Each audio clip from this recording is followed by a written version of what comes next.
Assalamualaikum, selamat sore dan menyaksikan kabar khusus TV One Bersatu melawan Corona. Kita akan mengikuti perkembangan terkini penanganan COVID-19 yang disampaikan juru bicara penanganan COVID-19 Ahmad Yuryanto. Orang yang sakit menular ke orang lain yang sehat.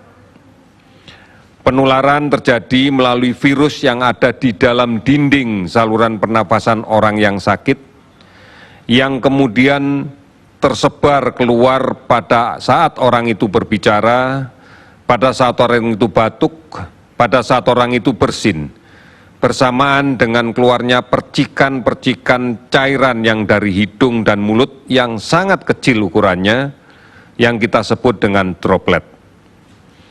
Droplet inilah yang menyebar dan bisa terhirup langsung oleh orang sehat atau mencemari benda-benda yang ada di sekitarnya, yang kemudian benda yang tercemar itu secara tidak disadari, terpegang tangan oleh orang lain, atau digunakan langsung oleh orang lain untuk makan, minum, tanpa dicuci dengan baik. Inilah rantai penularan dan inilah yang harus diputuskan.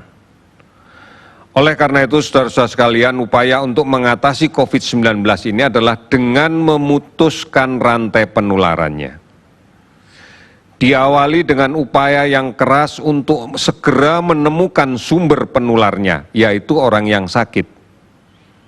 Dengan tujuan untuk segera kita lakukan isolasi, kita obati. Dan sudah barang tentu kita harus segera melindungi yang sehat, agar tidak tertular penyakit ini, yang rentan untuk tertular penyakit ini. Oleh karena itu, langkah untuk tetap tinggal di rumah yang bertujuan agar terhindar dari penularan, hindari kerumunan di orang yang cukup banyak karena kita tidak tahu siapa yang sakit, pakai masker, dan cuci tangan dengan sabun dan air yang mengalir adalah cara yang paling tepat. Oleh karena itu, mungkin secara lebih rinci, langkah-langkah untuk menemukan sumber dari yang sakit ini atau yang kita curigai sakit ini dapat dilakukan melalui beberapa cara. Yang pertama, kita harus cermat untuk melakukan pemantauan pada setiap orang yang memiliki riwayat bepergian dari daerah epicenter. Di Indonesia, beberapa kota besar dengan kasus yang sangat tinggi itu adalah epicenter. Di daerah yang telah menerapkan PSBB itu adalah epicenter, yang harus kita cermati dan kita pantau betul dengan baik. Oleh karena itu, kami menghimbau agar mereka yang berasal dari epicenter menyadari diri. Meskipun tidak ada keluhan sakit apapun, atau keluhan sakit yang ringan, sakit batuk kadang-kadang, demam tidak terlalu tinggi, yang kesannya adalah tidak sakit. Harus betul-betul menyadari, karena berpotensi untuk membawa virus ini. Oleh karena itu, manakala akan bepergian dari satu tempat ke tempat lain, meskipun masih berada di daerah epicenter itu, setidak-tidaknya harus melakukan isolasi diri selama 14 hari, dengan tetap di rumah, dengan menggunakan masker, dan tetap menjaga jarak secara fisik manakala berkomunikasi dengan orang lain. Kemudian langkah yang kedua yang kita lakukan dalam rangka untuk mencari sumbernya adalah melakukan penelusuran kontak dekat dari setiap pasien COVID-19 yang sudah terkonfirmasi positif, yang mungkin sedang dirawat di rumah sakit atau mungkin yang sedang melaksanakan isolasi mandiri. Sudah terkonfirmasi positif ini adalah hasil dari pemeriksaan PCR dengan real time yang kemudian dinyatakan hasilnya positif. Ini harus dilakukan karena ini yang berpotensi untuk menjadi sumber penularan di tengah masyarakat. Berikutnya adalah langkah-langkah yang bisa kita lakukan untuk mencegah mencegah tertular COVID-19. Yang pertama, tetap tinggal di rumah. Karena kita tidak pernah tahu siapa orang di luar rumah yang membawa virus. Banyak sekali orang tanpa gangguan membawa virus, di dalam tubuhnya ada virus, tetapi tidak ada keluhan sama sekali. Atau mungkin keluhannya sangat ringan sehingga dia persepsikan tidak sakit. Kita tidak bisa membedakan orang-orang seperti ini dengan mata biasa. Oleh karena itu jangan bepergian, jangan mudik, jangan bepergian, jangan mudik. Kita harus memastikan kita tidak tertular. Atau malah mungkin kita yang menjadi sumber, kita tidak menularkan ke orang lain.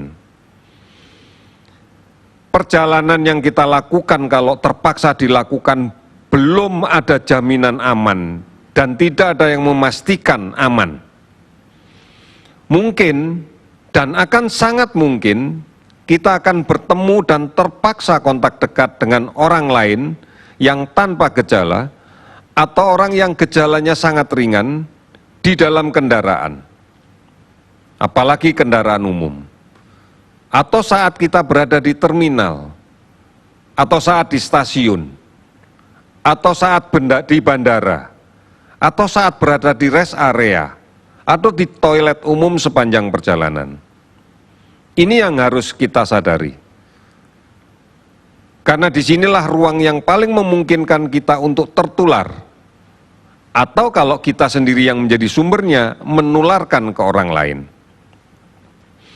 Manakala kemudian ini harus menyebar ke keluarga kita yang memiliki kerentanan di kampung halaman, di rumah kita, atau di tempat lain, maka mereka inilah yang nanti akan jatuh dalam kondisi sakit yang berat.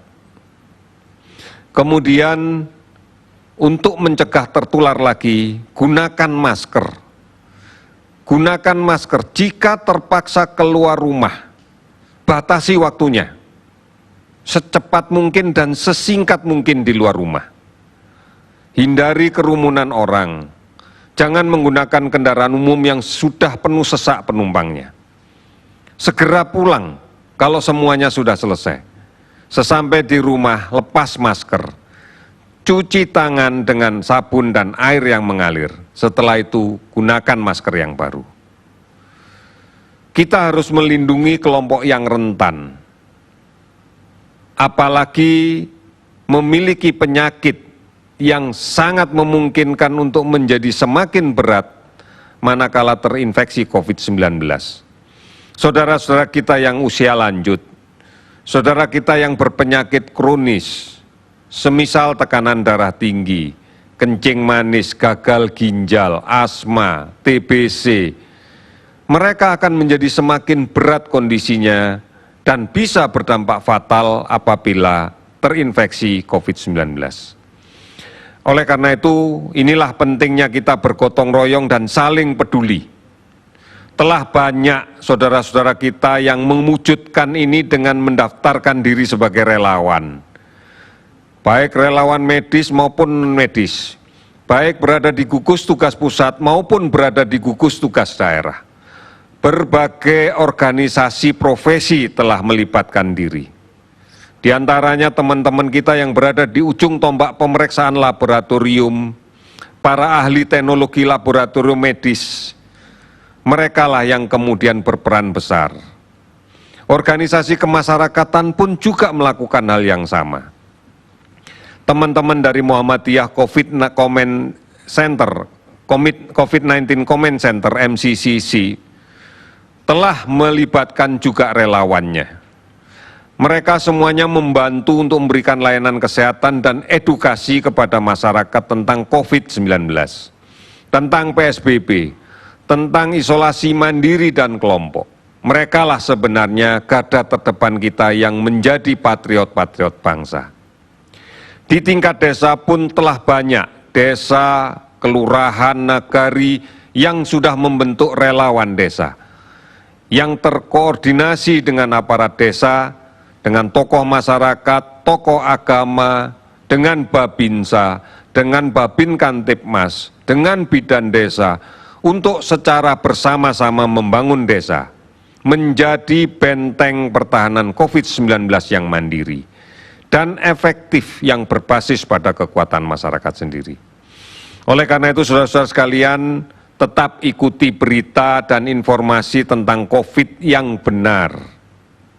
Telah cukup banyak akses yang bisa didapatkan oleh masyarakat untuk mendapatkan berita ini.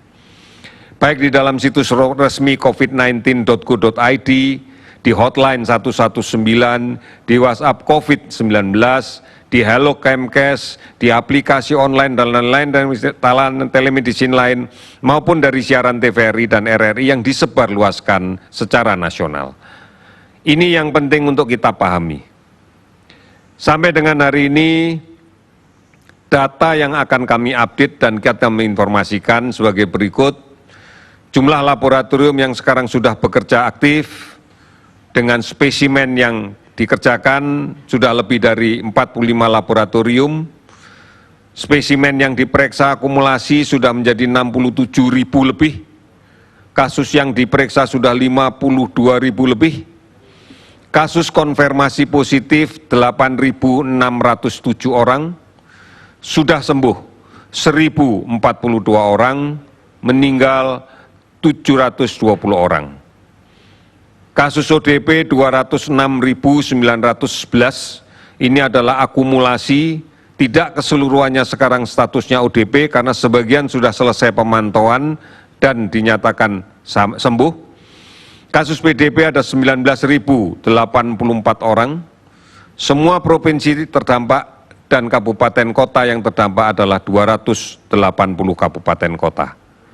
Ini yang perlu kita pahami, bukan berarti kabupaten kota terdampak, seluruh wilayah kabupaten kota itu terdampak. Mungkin beberapa kecamatan yang terdampak, bukan dimaknai bahwa seluruhnya terdampak. Sama dengan 34 provinsi terdampak, bukan berarti seluruhnya terdampak. Karena kita tahu ada 514 kabupaten kota. Sebaran pasien sembuh kalau kita lihat 334 orang dari DKI, 133 dari Jawa Timur, kemudian 93 dari Jawa Barat, 82 Sulawesi Selatan, di Bali ada 70 orang, akumulasi total bersama dengan 29 provinsi yang lainnya adalah 1.042 pasien. Pertambahan kasus konfirmasi positif hari ini adalah 396 pasien, sehingga totalnya menjadi 8.607. Akumulasi sembuh hari ini bertambah 40, sehingga totalnya menjadi 1.042. Kasus meninggal bertambah 31 orang, sehingga akumulasi totalnya menjadi 72 orang. Saudara-saudara, lawan COVID, tingkatkan imunitas diri kita. Sabar dan tenang, istirahat cukup dan teratur, tidak panik, jaga jarak, pakai masker, cuci tangan pakai sabun dengan air yang mengalir. Sekali lagi kami mengingatkan, gotong royong, mari bersatu melawan COVID. Pemerintah pusat, pemerintah daerah sudah memiliki komitmen yang kuat. Mari kita yang berada di rumah tangga, mari kita yang berada di RT, di RW, di desa merespon ini dengan baik. Tetap berada di rumah, produktif di rumah, waspadai ancaman demam berdarah. Mari lakukan pemberantasan sarang nyamuk bersama keluarga kita di rumah. Kita bisa menyelamatkan bangsa ini, karena kita punya tekad menyelamatkan keluarga kita dan lingkungan kita. Yakin kita pasti bisa. Pasti bisa. Terima kasih, selamat sore. Ya, demikianlah perkembangan terbaru dari tim gugus tugas percepatan penanganan COVID-19 di Indonesia. Dan selepas ini Anda bisa menyaksikan kembali Damai Indonesia Ku. Saya Alfa Toy undur diri. Terima kasih. Sampai jumpa.